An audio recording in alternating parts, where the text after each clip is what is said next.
আচ্ছা, আজকে আমরা শুরু করব হচ্ছে concept of disease control and প্রিভেনশনের ফার্স্ট পার্টটা আমরা আজকে পড়বো এখন। তো এখানে আমাদের বোর্ডে বেশি কোয়েশ্চেন আসেনি। প্রথমে একটা কোয়েশ্চেন আসে যে থিওরিস অফ ডিজিজ কজেশন নিয়ে। তো এই কোয়েশ্চেনগুলো শুরু করার আগে আমরা জাস্ট বেসিক একটু কথা জানবো যে ডিজিজ কাকে বলে এবং ডিজিজের সাথে রিলেটেড কিছু টার্ম আছে যেমন সিকনেস, ইলনেস, এই জিনিসগুলো কি। তো ডিজিজ বলতে আমি জাস্ট সিম্পলি মনে রাখবো যে ডিজিজ কথাটা আসছে উইদাউট ইজ এই শব্দটা থেকে। তো ডিজিজ বলতে তাহলে আমরা বুঝবো যে সাইকোলজিক্যাল অথবা ফিজিওলজিক্যাল যদি ডিসফাংশন হয় যার জন্য মানুষ হচ্ছে কি তার যে আরামবোধ বা এজ যে ফিলিংটা সেটা যদি না থাকে তাহলে সেটাকে আমরা বলবো ডিজিজ। তো ডিজিজের সাথে রিলেটেড আরেকটা কি কথা আছে, ইলনেস। ইলনেসটা এটার কাছাকাছি একটা ওয়ার্ড, বাট এখানে একটু পার্থক্য আছে। ইলনেস বলতে আমরা বুঝবো যে একটা মানুষ যখন অ্যাওয়ার হতে পারে যে সে ভালো ফিল করছে না, feeling of not being well, এই ব্যাপারটা হচ্ছে আমরা বলবো ইলনেস। তারপর এটার সাথে আরেকটা ওয়ার্ড আছে সিকনেস। সিকনেসটা হচ্ছে এটা খুব সিম্পল, আমরা এসএস মনে রাখবো যে এটা হচ্ছে একটা সোশ্যাল ডিসফাংশনের স্টেট বোঝাচ্ছে। তাহলে এই ডিজিজ, ইলনেস আর সিকনেস এই তিনটা খুবই কাছাকাছি ওয়ার্ড হলো, এগুলো আমরা একটু মনে রাখার চেষ্টা করব। আর হচ্ছে আচ্ছা, এখন আমরা চলে আসি আমাদের প্রফের জন্য খুব ইম্পর্টেন্ট রিটেন কোশ্চেন যে থিওরি গুলো কি কি ডিজিজ কজেশনে। তো তার মধ্যে আমরা এটাকে দুটো ভাগ করে পড়বো। হ্যাঁ, এই যে আমরা দেখতে পাচ্ছি যে একটা হচ্ছে ওল্ড থিওরি, আরেকটাকে আমরা বলতেছি মডার্ন বা নিউ থিওরি। আচ্ছা, তো ওল্ড থিওরির মধ্যে আমরা জাস্ট একটু একটু ব্যাখ্যা দিয়ে পড়ি যে অনেক আগে প্রথমে ধারণা করা হতো কি যে এই মানুষের রোগগুলোর সাথে জড়িত আছে বিভিন্ন কি বলাটাকে অশরীরী শক্তি, যেমন হচ্ছে মানে যে ধরনের শক্তি আর কি চোখে দেখা যাচ্ছে না বা প্রকৃতিতে দেখতে পাচ্ছি না, এই ধরনের কিছু হচ্ছে কন্ট্রোল করছে তার রোগগুলা হওয়ার পেছনে দায়ী। তো এটাকে আমরা বলছি সুপার ন্যাচারাল থিওরি।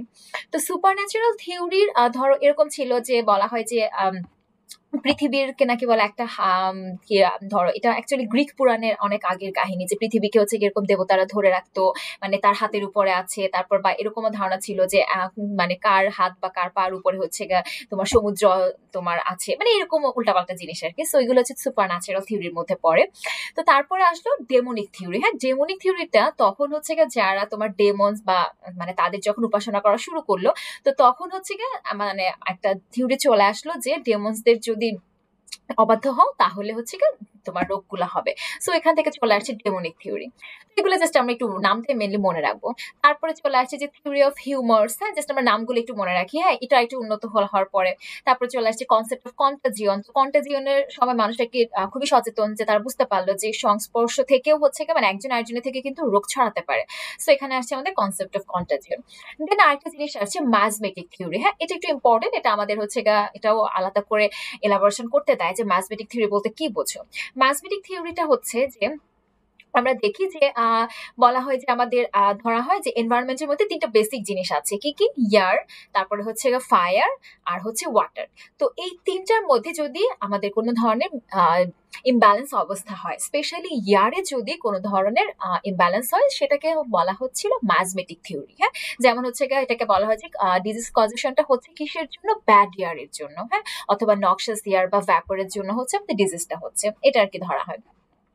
আচ্ছা, তো তারপরে হচ্ছে আরেকটা কি থিওরি আছে যে একদম ওল্ড থিওরি একদম লাস্ট যেটা, সেটা হচ্ছে থিওরি অফ স্পন্টেনিয়াস জেনারেশন। তো জাস্ট এই আমরা ছয়টা হচ্ছে মনে রাখবো, super natural, demonic, theory of humours, concept of contagion, miasmatic আর স্পন্টেনিয়াস জেনারেশন। এগুলো আমাদের ওল্ড থিওরি। দেন তারপরে মানুষ যখন মডার্ন হওয়া শুরু করলো তারপরে চলে আসছে প্রথমে জার্ম থিওরি। হ্যাঁ, জার্ম থিওরিটা খুব ইম্পর্টেন্ট। হ্যাঁ, জার্ম থিওরিটা হচ্ছে আমরা জানি যে বিজ্ঞানী লুই পাস্তুরের সময় থেকে শুরু হয়েছে, যে কলেরা যখন পাবলিক হেলথের অ্যাকচুয়ালি স্টার্টিং, তখন থেকে জার্ম থিওরিটা আমাদের চালু হয়। তারপরে হচ্ছে এপিডেমিওলজিক্যাল থ্রেট, এটা নিয়ে আমাদের বিস্তারিত একটা কোশ্চেন আছে, এটা একটু পরে বলছি। তারপরে হচ্ছে মাল্টিফ্যাক্টোরিয়াল কজেশন। মাল্টিফ্যাক্টোরিয়াল কজেশনটা কি, যে মানুষ দেখলো যে একটা ডিজিজ হওয়ার জন্য শুধু একটা ফ্যাক্টর দায়ী না, অনেকগুলো ফ্যাক্টর আছে এখানে। সো সেখান থেকে চলে আসলো মাল্টিফ্যাক্টোরিয়াল। তারপরে web of causation of disease, এটা কি, এটার সাথে দেখলো যে মানে এক একটা কজ হচ্ছে একটা এটার সাথে জালের মতো ছড়িয়ে ছিটে আছে, একটা এটার উপর ডিপেন্ডেন্ট। হ্যাঁ, তো এই জিনিসগুলো মিলে হয়ে গেল web of causation of disease. তো আমরা এখন জাস্ট যদি এটা কোয়েশ্চেনে আসে, জাস্ট মেনলি আমাদের নামগুলোই চাবে, আমরা নামগুলো লিখবো, আর দু একটার যদি ইম্পর্টেন্ট যদি বলে ইলাবোরেট করতে, আমরা ইলাবোরেট করবো। আচ্ছা, তাহলে আমরা এখন চলে আসি আমাদের নেক্সট আরেকটা খুবই ইম্পর্টেন্ট ডিওর কোয়েশ্চেন, অনেকবার আসছে, যে মডার্ন থিওরির মধ্যে মাল্টিফ্যাক্টোরিয়াল কজেশন অফ ডিজিজটা কি। তো এটা আমরা একটু ডিটেলস আর একটু পড়ি। যে প্রথমে হচ্ছে গিয়ে আমরা নামগুলো জানি। প্রথমে হচ্ছে জার্ম থিওরি। তো জার্ম থিওরিটা মেইনলি রেফার করে ওয়ান টু ওয়ান রিলেশনশিপ। হ্যাঁ, ওয়ান টু ওয়ান রিলেশনশিপ কি এজেন্ট আর ডিজিজের মধ্যে। মানে এটা এভাবে ধরা হয় যে এজেন্ট যখনই মানুষের মধ্যে প্রবেশ করবে তখনই ডিজিজ হবে। তো জাস্ট এই ওয়ান টু ওয়ান রিলেশনশিপটাই হচ্ছে জার্ম থিওরির আর কি মেইন মডেল। তারপরে এখানে দেখা গেল যে এপিডেমিওলজিক্যাল যে আমাদের ট্র্যাকটা আসলো, সেখানে আরেকটু উন্নত একটা মডেল দেওয়া হলো। সেখানে বলা হলো যে এজেন্ট হিউম্যান বডিতে এত ইজিলি ঢুকতে পারে না। হ্যাঁ, এজেন্টের জন্য একটা সুইটেবল এনভায়রনমেন্ট লাগে, একটা সুইটেবল হোস্ট লাগে। তো এখানে তিনটা জিনিস চলে আসছে, যে এনভায়রনমেন্ট, এজেন্ট আর হোস্ট। তো এই যে এখানে আমরা ট্রায়াড বলতে এই তিনটা জিনিসকে আর কি একসাথে করে যে পিরামিডটা আমরা দেখছি সেটাকে অ্যাকচুয়ালি বলা হচ্ছে যে এপিডেমিওলজিক্যাল বা ইকোলজিক্যাল ট্রায়াড অফ ডিজিজ। তো এই তিনটা জাস্ট জিনিস যদি তোমার মানে আলাদা আলাদা ভাবে যদি আমাদের বিদ্যমান থাকে তাহলে কিন্তু আবার হবে না। তিনটার মধ্যে যখনই একটা ইন্টারাকশন হবে তখনই অ্যাকচুয়ালি ডিজিজটা প্রডিউস হবে।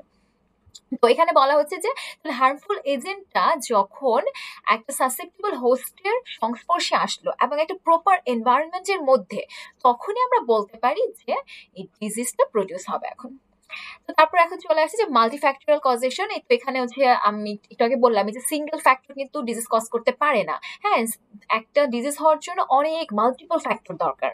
তো এই মাল্টিপল ফ্যাক্টর বা মাল্টিপল অ্যাপ্রোচ গুলো যখনই আসলো তখন হচ্ছে গিয়ে এই আমাদের মাল্টিফ্যাক্টরিয়াল কজেশন অফ ডিজিজ এই থিওরিটা আসছে। তারপর ওয়েব অফ কজেশন, এখানে হচ্ছে অ্যাকচুয়ালি একটা ক্রনিক ডিজিজের জন্য বেশি সুইটেবল। হ্যাঁ, যেখানে হচ্ছে তুমি ডিজিজ এজেন্টটা তুমি জানো না, বাট তুমি অনেকগুলো রিস্ক ফ্যাক্টর বা হচ্ছে এরকম জালের মতো ছড়িয়ে ছিটে আছে কিছু ফ্যাক্টর তুমি মানে জানো যেগুলার জন্য হচ্ছে তোমার ডিজিজটা হচ্ছে। তো এরকম আর কি, এটা হচ্ছে ওয়েব অফ কজেশন। আচ্ছা, তারপরে হচ্ছে চলে আসি এই যে আমাদের খুব ইম্পর্টেন্ট কোয়েশ্চেন এপিডেমিওলজিক্যাল ট্রায়াড। হ্যাঁ, তো এপিডেমিওলজিক্যাল ট্রায়াডের যদি আমাদের কোয়েশ্চেনটা বড় কোয়েশ্চেনে ধরো, এটা যদি আমাদের 3 বা 4 নাম্বার কোয়েশ্চেনে চলে আসে, আমরা অবশ্যই এখানে ফিগারটা আঁকবো। হ্যাঁ, জাস্ট খুবই সিম্পল একটা ফিগার, এনভায়রনমেন্ট, এজেন্ট আর হোস্ট, এই ফিগারটা দিব। আর হচ্ছে ফিগারটা দেওয়ার পরে আমরা একটা একটা করে জাস্ট হচ্ছে ডিসক্রাইব করবো কোনটা কি। সো আমরা অলরেডি জানি যে এজেন্ট, হোস্ট আর এনভায়রনমেন্ট। সো এখানে আসলে একই কথাবার্তাই বইয়ে লেখা আছে, জাস্ট আর কি মেইন জিনিসটা কি আমরা মনে রাখবো যে এই তিনটা ফ্যাক্টরের মানে তিনটা ফ্যাক্টর তো বলা যাবে না, এই তিনটা জিনিসের মধ্যে আমাদের একটা ইন্টারাকশন হওয়া লাগবে। হ্যাঁ, তাহলে হচ্ছে একটা ডিজিজ কিন্তু ইনিশিয়েট করতে পারবে হিউম্যান বডিতে। তো এখানে লিখছে এই কথাটা যে these three factors operating in combination determine onset of disease and distribution of disease in community। তোমার অনসেট, ডিস্ট্রিবিউশন সব কিছু হচ্ছে ডিপেন্ড করবে এই তিনটা ফ্যাক্টর কিভাবে একটা এটার সাথে ইন্টারাকশন হচ্ছে। আচ্ছা, তো তারপরে এখানে আরেকটা কথা আছে, ইকোলজিক্যাল ট্র্যাক আবার আমাদের ডিজিজ প্রিভেনশনেও কিন্তু হেল্প করছে। কারণ হচ্ছে তুমি ডিজিজটা প্রিভেন্ট করতে পারো যদি তুমি কোনো একটা, এই যে আমরা এখানে যে চেইনটা আমরা দেখতে পাচ্ছি, ধর এনভায়রনমেন্ট হোস্টের মধ্যে যে চেইনটা আছে সেখানে যদি আমি ব্রেক করে ফেলি যদি এই চেইনটাকে, অথবা আমি যদি এখানে একটা লিক করে ফেলি কোনো কিছু, তো তখন কি তোমার এই যে সুইটেবল এনভায়রনমেন্ট ছিল, একটা সুইটেবল এজেন্ট হোস্টের মধ্যে যে ইন্টারাকশনটা ছিল, সেই ইন্টারাকশনটা কিন্তু আর থাকছে না। সো এভাবে করে আমরা কিন্তু ডিজিজটা প্রিভেন্ট করতে পারি। হ্যাঁ, সো এখানে কিন্তু আমাদের ডিজিজ প্রিভেনশনেরও একটা থিওরি চলে আসে যে এই ইকোলজিক্যাল বা এপিডেমিওলজিক্যাল ট্র্যাক থেকে। আচ্ছা, তারপর আমাদের খুব ইম্পর্টেন্ট আরেকটা কোশ্চেন, এটা হচ্ছে আমরা দেখি শুধু ডিউতে, এটা আমাদের সাস্ট থেকে শুরু করে সিও অনেক জায়গায় এসেছে। এটা হচ্ছে এজেন্ট বলতে কি বোঝো এবং ক্লাসিফাই করো এজেন্টকে। তো এজেন্ট কাকে বলে, এখানে আমরা হচ্ছে ডেফিনেশনটা পড়ার সময় আমরা তিনটা ভাগে পড়বো। যে এজেন্টটা হতে পারে কি একটা সাবস্টেন্স হতে পারে যেটা লিভিং অথবা নন লিভিং, অথবা একটা ফোর্স হতে পারে, ফোর্সটা কি ট্যাঞ্জিবল হতে পারে অথবা ইনট্যাঞ্জিবল হতে পারে। তো তারপরে কি হবে, তাহলে কি বললাম যে এজেন্ট হচ্ছে একটা সাবস্টেন্স অথবা ফোর্স। সেটা কি করতে হবে, সেটা হয়তোবা এক্সেসিভ প্রেজেন্স থাকবে অথবা রিলেটিভলি ল্যাক থাকবে, হয়তো মানে অনেক বেশি হয়ে যাবে অথবা কম হয়ে যাবে। আচ্ছা, তাহলে বেশি হয়ে গেল, কম হয়ে গেল, হলে কি হবে, which may initiate or পারপিচুয়েট a disease process, যেটা একটা ডিজিজ প্রসেস শুরু করতে পারে অথবা সেটাকে আরো প্রোগ্রেস করতে পারে ডিজিজটাকে। তো এই যে তিনটা কথাকে আমরা একসাথে করে আমরা হচ্ছে একটা সংজ্ঞা আর কি লিখে ফেলবো। তারপরে ক্লাসিফাই করতে বললে আমরা মেইনলি হচ্ছে টোটাল পয়েন্ট আছে আমাদের এখানে 7টা পয়েন্ট আছে। তো আমরা হচ্ছে একটা একটা করে একটু মনে রাখার চেষ্টা করি। যে প্রথমে আমি চিন্তা করি আমি যে এনভায়রনমেন্টে আছি, মানে সেখানে কি যে ফিজিক্যাল যে জিনিসগুলো আছে, যেমন আমাদের হচ্ছে এনভায়রনমেন্টে কি আছে, হিট আছে, কোল্ড আছে, সাউন্ড, হিউমিডিটি, প্রেশার, রেডিয়েশন, এই এনভায়রনমেন্টাল জিনিসগুলোর মধ্যে যদি কোনো রকমের প্রবলেম হয় তাহলে তখন আমাদের ডিজিজ প্রডিউস হবে। তাহলে এই ফিজিক্যাল এজেন্টস থাকতে পারে আমাদের, ফিজিক্যাল এজেন্টস এর মধ্যে তাহলে আমরা এগুলো বলবো, heat, cold, temperature, sound, humidity, noise, pressure, radiation, এই জিনিসগুলো। তারপরে তারপরে ঠিক আছে, এখন তাহলে এনভায়রনমেন্টাল প্রবলেম গেল। এখন চলে আসি যে এই এনভায়রনমেন্ট ঠিক আছে, কিন্তু এনভায়রনমেন্টের মধ্যে এমন কিছু লিভিং এজেন্ট ঘুরে বেড়াচ্ছে যারা আমার বডিতে ঢুকে ডিজিজ প্রডিউস করছে। তাহলে সেগুলোকে আমরা বলতে পারি বায়োলজিক্যাল এজেন্ট। তারা কিন্তু লিভিং বডি, কিন্তু মানে তারা পরিবেশে কোনো ক্ষতি করছে না, কিন্তু আমার বডিতে যখন ঢুকবে তখনই আমার ক্ষতি করছে, মানে ডিজিজ করছে। সেক্ষেত্রে আমরা এক্সাম্পল বলবো virus, bacteria, protozoa, metazoa, fungi, rickettsia, মানে এসব যে মাইক্রো অর্গানিজম গুলো আছে সেই নামগুলোই হবে আমাদের বায়োলজিক্যাল এজেন্ট।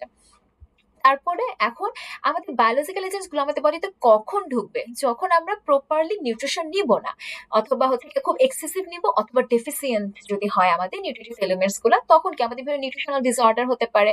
যেমন আমরা যদি কার্বোহাইড্রেট, প্রোটিন, ফ্যাট যে কোনো একটার যদি আমাদের ডেফিসিয়েন্সি অথবা যদি এক্সেসিভও হয়ে যায়, তাহলে কি হতে পারে? প্রোটিন এনার্জি ম্যালনিউট্রিশন হতে পারে, অ্যানিমিয়া হতে পারে, গয়টার, অবেসিটি, হ্যাঁ, এই ডিজিজ গুলো হতে পারে। তারপরে চলে আসি এখন আমাদের কিছু কেমিক্যাল আর মেকানিক্যাল এজেন্ট আছে। কেমিক্যাল এজেন্ট কি আমাদের এন্ডোজেনাস, আমাদের বডিতেও প্রডিউস হতে পারে কিছু কেমিক্যাল, যেমন হচ্ছে আমরা জানি যে ইউরিয়া, বিলিরুবিন, তারপরে কিটোন, ইউরিক অ্যাসিড, ক্যালসিয়াম। তো এগুলো আমাদের বডিতে অসংখ্য কেমিক্যালস আছে যেগুলোকে একটা ইকুইলিব্রিয়াম মেনটেন করে চলে। সো এই ইকুইলিব্রিয়ামটা যদি তোমার ডিরেঞ্জমেন্ট হয়ে যায়, তাহলেও কিন্তু আমাদের এই হচ্ছে বাইরে থেকে বায়োলজিক্যাল এজেন্টস গুলো ঢুকতে পারবে, বা তখন হচ্ছে বায়োলজিক্যাল এজেন্ট ছাড়াও দেখা যাবে যে অটোমেটিক এই ডিস ইকুইলিব্রিয়ামের জন্য আমাদের ডিজিজ প্রডিউস হয়ে যাচ্ছে। তারপর এন্ডোজেনাসের সাথে কিছু এক্সোজেনাস আছে, যেমন আমরা যদি বাইরে থেকে যে অ্যালার্জেন্স, আমরা জানি অ্যালার্জেন্সের জন্য কি হচ্ছে, তোমার অ্যালার্জিক রিঅ্যাকশন হবে তোমার বডিতে। তারপরে হচ্ছে বিভিন্ন হেভি মেটাল, তারপর ফিউমস, গ্যাসেস, ডাস্ট, ইনসেকটিসাইডস, এই জিনিসগুলো কি বাইরে থেকে তোমার, সেটা আছে হিউম্যান হোস্টের বাইরে থেকে অ্যারাইজ করে তোমার হয়তোবা ইনহেলেশন অথবা ইনজেকশন বা যে মাধ্যমেই হোক তোমার বডিতে আর কি ঢুকে তোমাকে ডিজিজ করছে। আচ্ছা, তারপরে আসি আমাদের মেকানিক্যাল কিছু এজেন্টস আছে। মেকানিক্যাল এজেন্টস কি হতে পারে? ধরো ফ্যাক্টরিতে কাজ করতে কেউ গেল, সেখানে কি হতে পারে যে বিভিন্ন ধরনের অ্যাক্সিডেন্ট হতে পারে, হ্যাঁ, সেখানে হতে পারে যে ট্রিগারিং হতে পারে, স্প্রেইন হতে পারে, বা হচ্ছে যে কোনো হচ্ছে অ্যাক্সিডেন্ট যেমন ডিসলোকেশন, হ্যাঁ, ইভেন হচ্ছে ক্রাশিং, মানে ফাইনালি যেটা আর কি ইভেন ডেথও হচ্ছে লাস্ট স্টেজে আর কি বলতে পারে যে সেগুলো আর কি মেকানিক্যাল এজেন্টস এর মধ্যে পড়বে। মানে এটা আমরা মাথায় রাখবো যে মেকানিক্যাল এজেন্টসটা কি, যে মেকানিক্যাল ফোর্স কিছু থাকবে, হ্যাঁ, ওই মেকানিক্যাল ফোর্স গুলো হতে পারে ক্রাশিং, টিয়ারিং, স্প্রেনিং, ডিসলোকেশনস, ইভেন ডেথ। এগুলো হচ্ছে আমাদের মেকানিক্যাল এজেন্টস। তারপরে হচ্ছে আর কিছু আমাদের এজেন্টস আছে, যেমন কিছু জিনিসের অ্যাবসেন্স অথবা ইনসাফিসিয়েন্সি অথবা এক্সেসিভ যদি হয়ে যায়, তাহলে আমাদের মানে হেলথের চেয়ে যদি খুব বেশি অথবা খুব কম যদি হয়, তখন কিছু ডিজিজ হয়। যেমন এইটাকে আবার একটু ভাগ করা হয়েছে, আসলে এই জিনিসটা আমরা আগে বলে ফেলেছি, তারপরে এটাকে আলাদা একটা পয়েন্ট করে বলা আছে। যেমন কেমিক্যাল ফ্যাক্টরস এর মধ্যে হরমোন, এনজাইম যদি আমাদের বডিতে আর কি এরকম ইনসাফিসিয়েন্ট অথবা এক্সেসিভ হয়। তারপরে নিউট্রিয়েন্ট ফ্যাক্টরস, তারপরে হচ্ছে আমাদের কিছু ক্রোমোজোমাল ফ্যাক্টরস আছে, যেমন হচ্ছে টার্নার সিনড্রোম, তারপরে মঙ্গোলিজম। এই জিনিসগুলো হচ্ছে কি ক্রোমোজোমাল ফ্যাক্টরের হচ্ছে আমরা জানি যে কিছু জেনেটিক্যাল হচ্ছে প্রবলেম, সেটা হয়তো বা টার্নার সিনড্রোমে আমরা যেরকম দেখি যে কি হয়, আমাদের হচ্ছে বাড়ি থেকে দেখতে হচ্ছে মেল ফিমেল মনে হবে, কিন্তু আসলে দেখা যাচ্ছে যে এক্সও ইয়াটা থাকে, মানে জেনেটিক্যাল ওর ক্রোমোজোমটা থাকে এক্সও টাইপের। তো এক্সও থাকার জন্য হচ্ছে সে টোটাল মানে কমপ্লিট একটা ফিমেল বৈশিষ্ট্য প্রকাশ করতে পারছে না। আচ্ছা, তো এই সবার কি অনেক কাহিনী আছে ভেতরে। তো আমরা ক্রোমোজোমাল ফ্যাক্টরস দেখলাম, তারপর হচ্ছে ইমিউনোলজিক্যাল কিছু ফ্যাক্টরস হতে পারে, যেমন এক গামা গ্লোবিনেমিয়া বলছে।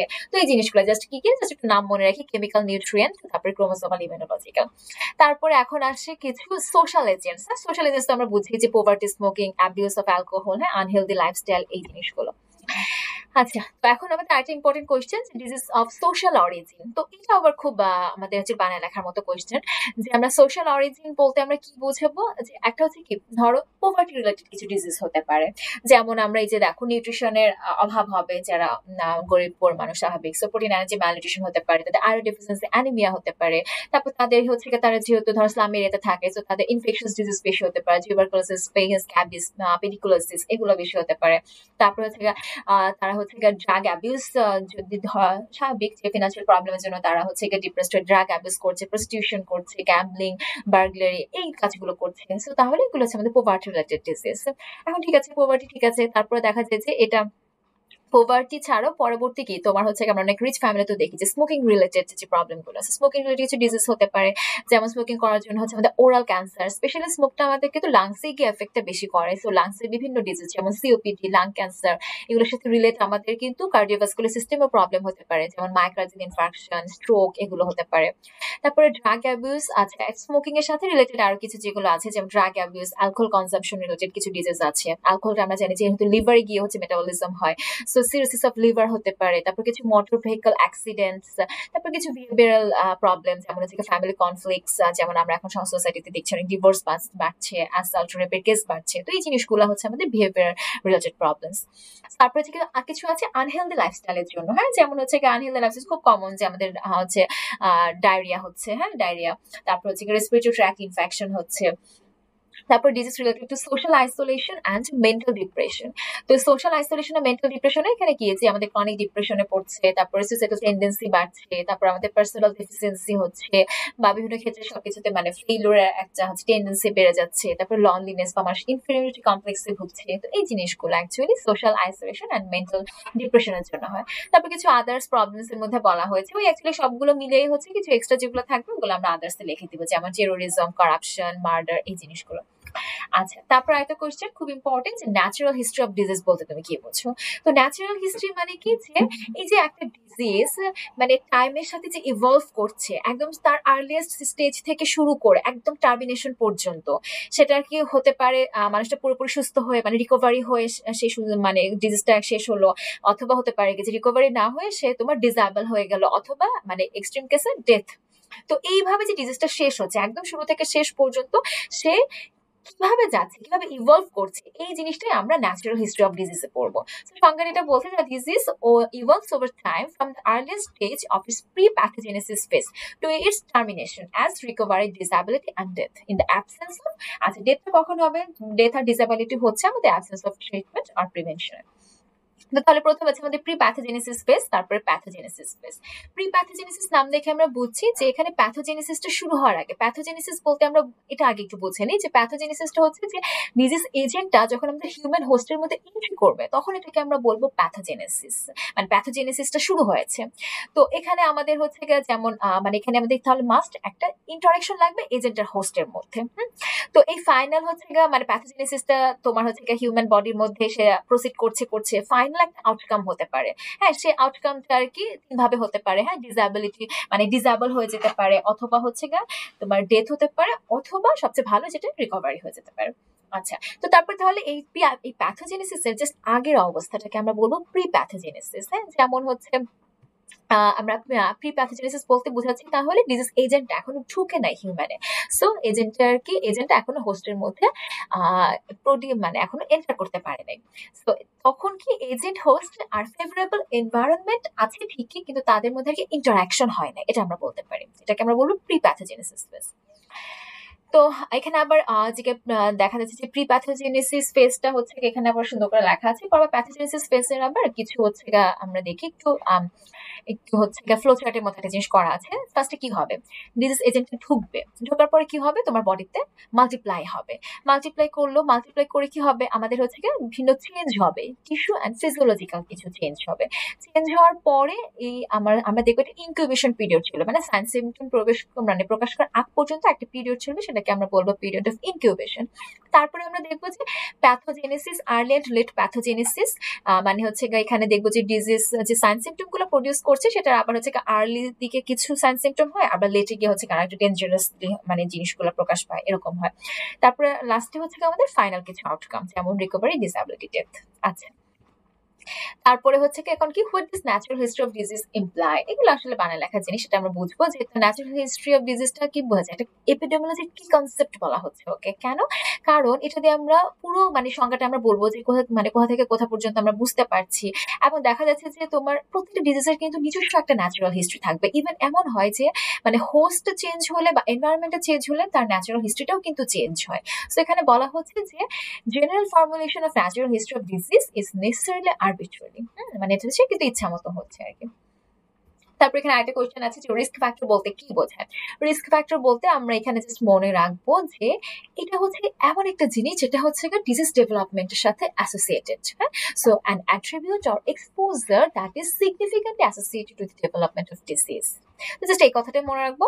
তারপর এখন এখানে কিছু মডিফায়েবল আর কিছু আনমডিফায়েবল ফ্যাক্টর আছে। মডিফায়েবল এর মধ্যে কি, যেগুলো তুমি আর কি চেঞ্জ করতে পারো, যেমন হচ্ছে তুমি যে হ্যাবিট গুলো তুমি দেখো, স্মোকিং, অ্যালকোহলিজম, ড্রাগ অ্যাবিউজ, এগুলো তুমি চেঞ্জ করতে পারো। হাইপারটেনশন, তুমি কিন্তু ইচ্ছা করলে মানে হেলদি লাইফস্টাইল মেনটেন করে তুমি হাইপারটেনশন কন্ট্রোল করতে পারো। তারপর হচ্ছে সেরাম কোলেস্টেরল, এটাও তুমি লাইফস্টাইলের মাধ্যমে কন্ট্রোল করতে পারছো। অবেসিটি, ফিজিক্যাল ইনঅ্যাক্টিভিটি, এই জিনিসগুলো কিন্তু আমরা কন্ট্রোলে রাখতে পারি।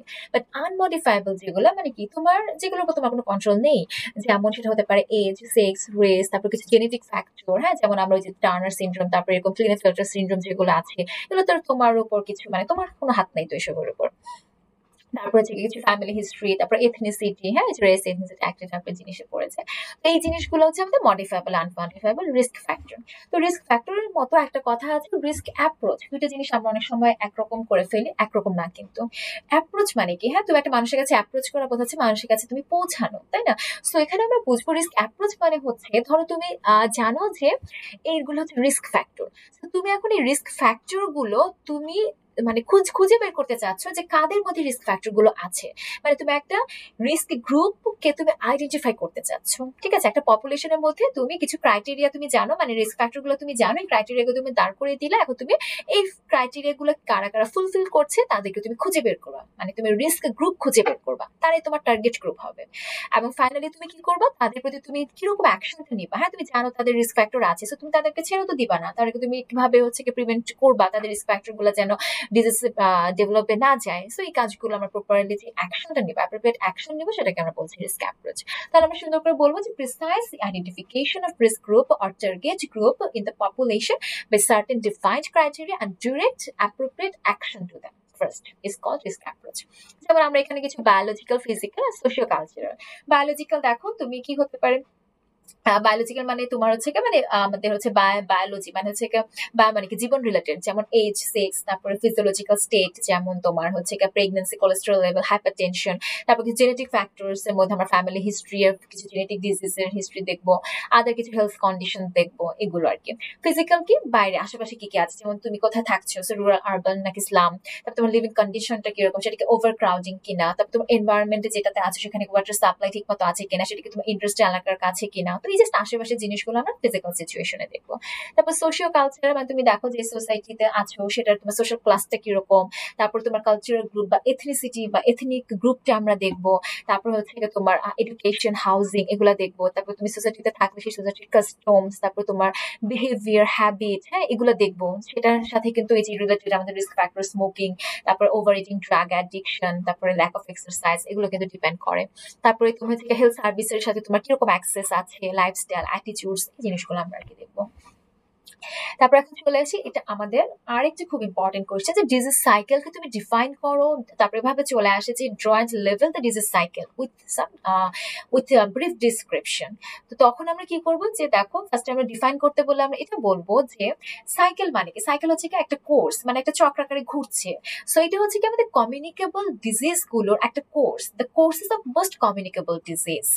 তো সেটা কি, যে কিভাবে যাচ্ছে, are going through some certain stages during the normal course in human. মানে একটা মানুষের মধ্যে যখন ডিজিজটা হচ্ছে তখন কি সে একটা কিছু স্টেজ পার করে করে সে একটা কোর্স কমপ্লিট করছে কিন্তু, হ্যাঁ। সো এটাকে আমরা বলছি হচ্ছে ডিজিজ সাইকেল। সো সংজ্ঞাটা একবারে আমি বলি যে the courses of most communicable disease are going through some certain stages during there normal course in human which altogether call the disease cycle. এখানে আমরা জাস্ট দেখো, আমি ছবিটার দিকে খেয়াল করো যে প্রথমে ইনকিউবেশন পিরিয়ড, তারপরে হচ্ছে প্রোড্রামাল পিরিয়ড, তারপরে ফ্যাস্টিজিয়াম, ডিফারভিসেন্স, তারপরে কনভালসেন্স অ্যান্ড ডিফেকশন, অথবা এটাকে আরেকটা কথা এখানে বলছে যে দেখো ডিফেকশন অথবা হচ্ছে মানে কি ফাইনালি রিকভার টাইপের তুমি বলতে পারো, ডিফেকশনও না বলে। আচ্ছা, তাহলে হচ্ছে আমরা চলে আসি প্রথমে ইনকিউবেশন। হ্যাঁ, ইনকিউবেশনে জাস্ট মাথায় রাখো যে ডিজিজ এজেন্টটা এন্ট্রি করার পর থেকে শুরু করে ফার্স্ট সাইন সিমটম প্রকাশ করা পর্যন্ত এই যে মাঝখানে একটা টাইম গ্যাপ পিরিয়ড, হ্যাঁ, টাইম গ্যাপটা, যা টাইম ইন্টারভেল যেটা, সেটাকে আমরা বলছি হচ্ছে ইনকিউবেশন পিরিয়ড। মানে ডিজিজ এন্ট্রি করলো কিন্তু আমাদের ফার্স্ট সাইন সিমটম প্রকাশ পেতে কিন্তু অনেক সময় লেগে যাচ্ছে। তো এই অনেক সময়টা হচ্ছে আমাদের ইনকিউবেশন পিরিয়ড। যেমন এইডসে আমরা দেখি যে প্রলংড ইনকিউবেশন পিরিয়ড, টিটেনাসে আবার দেখছি আমরা শর্ট ইনকিউবেশন পিরিয়ড। হ্যাঁ, দেখা যাচ্ছে টিটেনাসে এজেন্ট ঢোকার পরপরই টিটেনাসটা প্রকাশ পাচ্ছে। র্যাবিসটা হচ্ছে তোমার হেড নেক রিজিয়নে যদি হয় তাহলে short incubation period. Very hot. আবার তোমার দেখো কারণ হচ্ছে কি তোমার হচ্ছে কি দেখো লেগে হলে লং কেন, লেগ থেকে অ্যাকচুয়ালি মাথায় আসতে আসতে মানে র্যাবিসটা জেনারেলি তোমার নার্ভাস সিস্টেমকে ক্যাচ আপ করে, সো লেগ থেকে আর কি নার্ভাস মানে ব্রেনে আসতে আসতে অনেক সময় লেগে যাচ্ছে, সো লং ইনকিউবেশন পিরিয়ড। তারপরে প্রোড্রোমাল, প্রোড্রোমালটা হচ্ছে কি তোমার এটা হচ্ছে ইনকিউবেশন পিরিয়ড, মানে কি তোমার ফার্স্ট সাইন সিমটম প্রকাশ পাচ্ছে, হ্যাঁ। সো এই যে সাইন সিমটমটা প্রথম দিকে দেখা যায় যে একটু ভ্যাগ টাইপের হয়, মানে খুব অস্পষ্ট, কিন্তু তুমি দেখে আর কি মানে জেনারেল সাইন সিমটম, যেমন তোমার ধরো আমার হেডেক হচ্ছে, ফিভার, মাথা, তারপরে ম্যালাইস হচ্ছে, বডি এক করছে, ইরিটেবল হয়ে যাচ্ছি আমি। তো এই জিনিসগুলো কিন্তু তুমি দেখে মানে তুমি বুঝবে না অ্যাকচুয়ালি তোমার কি ডিজিজ হচ্ছে, কারণ অনেক ডিজিজেই কিন্তু এগুলো হচ্ছে, তাই না? সো তুমি এখন ক্লিনিক্যাল ডায়াগনোসিস কিন্তু তুমি এখনই তুমি শিওর করে করতে পারছো না, পসিবল হচ্ছে না এই টাইমটাতে, হ্যাঁ। সো এখানে ভ্যাগ সাইন সিমটম দেখা যাচ্ছে, বাট এখানে কিন্তু দেখা যাচ্ছে যে ইনফেকশাস হয় না, মানে তুমি তোমার এই পিরিয়ডটাই কিন্তু তুমি আরেকটা মানুষকে আহ মানে এখানে হচ্ছে নেভারথলেস ইনফেকশাস টু আদার, তুমি আরেকটা মানুষকে কিন্তু ইনফেকশন করো না জেনারেলি। তারপরে ফেস্টিজিয়াম, আমাদের ফেস্টিজিয়ামটা হচ্ছে এখন কি এই স্টেজে হচ্ছে আমাদের মানে ফ্যাস্টিজিয়াস কথাটার, ফ্যাস্টিডিয়াস এই কথাটা আমরা কিছু মাইক্রো অর্গানিজমও দেখি, তারা ফ্যাস্টিডিয়াম মানে তারা স্পেসিফিক কিছু জিনিসের প্রতি আর কি সংবেদনশীল। সো এখানেও হচ্ছে আমরা দেখবো যে স্পেসিফিক মানে একদম ক্লিন কাট কিছু সাইন সিমটম দেখা যাবে, হ্যাঁ, পেশেন্টটা ইল থাকবে এবং ক্লিন কাট সাইন সিমটম দেখবো, যেগুলো দেখে আমি কি করবো তোমার ডায়াগনোসিস করতে পারবো তাকে ক্লিনিক্যালি। তারপর ডিফারভেসেন্স, ডিফারভেসেন্সটা হচ্ছে কি এই যে তোমার বডির মানে ডিফেন্স মেকানিজমটা তোমার কি প্রথম দিকে মানে আমাদের বডির ইমিউন সিস্টেমটা প্রথমে চেষ্টা করে, কিন্তু তার মানে অ্যাকচুয়ালি ওই প্যাথোজেনটার উপরে তার কন্ট্রোল নিতে নিতে একটু সময় লেগে যায়, হ্যাঁ। সো এইটা মানে সময় মানে লাগতে লাগতে দেখা যাচ্ছে আমরা হচ্ছে ইনকিউবেশন তারপরে প্রোড্রোমাল ফ্যাস্টিজিয়াম পার করে আসছি, বাট যখনই হচ্ছে আমাদের ডিফেন্স মেকানিজমটা ওই প্যাথোজেনের উপর কন্ট্রোল করে ফেলতে পারছে, মানে প্যাথোজেনগুলোকে কিল করা শুরু করছে, তখনই হচ্ছে আমাদের ডিফারভেসেন্স পিরিয়ডটা শুরু হচ্ছে, এবং তখন কি পেশেন্ট তোমার বেটার ফিল করছে। তারপর কনভালসেন্স, কনভালসেন্সে কি, কনভালসেন্সে পেশেন্ট হচ্ছে গা এটা হচ্ছে দেখো ধরো যেহেতু আমাদের ডিফেন্স মেকানিজম কাজ করছে, তার মানে কি এখন আস্তে আস্তে রিকভারি করা শুরু করছে, মানে বলা যাচ্ছে রিকভারি হয়ে গিয়েছে, কিন্তু তারপরও দেখা যাচ্ছে ডিজিজ এজেন্টটা পুরোপুরি যায় নাই, পুরোপুরি ধ্বংস হয় নাই, ঠিক আছে। তো ডিফেকশন যেটা এটা হচ্ছে একদম ফুললি রিকভার হয়ে গেছে এবং এখানে কোনো ডিজিজ এজেন্টও নাই। তাহলে কনভালসেন্স আর ডিফেকশনের মধ্যে কিন্তু এটা একটা পার্থক্য, যে কনভালসেন্টে ডিজিজ এজেন্টটা কিন্তু থাকতে পারে, may harbour the disease agent, but ডিফেকশনে completely not harboring the disease agent. Okay. তারপর uses of disease cycle, disease সাইকেলের ইউজেস কি দেখো তুমি এগুলো যদি জানতে পারো তাহলে হচ্ছে আমরা কি করতে পারবো যে ইনফেকশনের সোর্সটাকে আমরা ট্রেস করতে পারবো, আবার আগে থেকে আমরা প্রিভেন্ট করার উপায় খুঁজে বের করতে পারবো, তারপরে হচ্ছে স্পেসিফিক মেজার নিতে পারবো, মানে ঠিক মতো ডায়াগনোসিস করতে পারলে কি আলটিমেটলি ট্রিটমেন্ট থেকে শুরু করে সবকিছুই কিন্তু ঠিক মতো হয়। ওকে।